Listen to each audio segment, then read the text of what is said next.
posso parlare e ti stringerò nei miei pensieri, pure quando come dice no. Ti respirerò nel mio domani,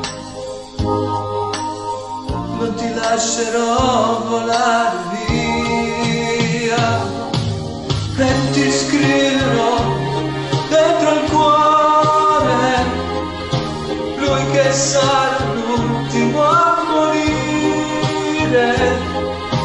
Ti racconterà come sono, tu che non lo sai potrai capire, e ti aspetterò solo, con le braccia aperte e il cuore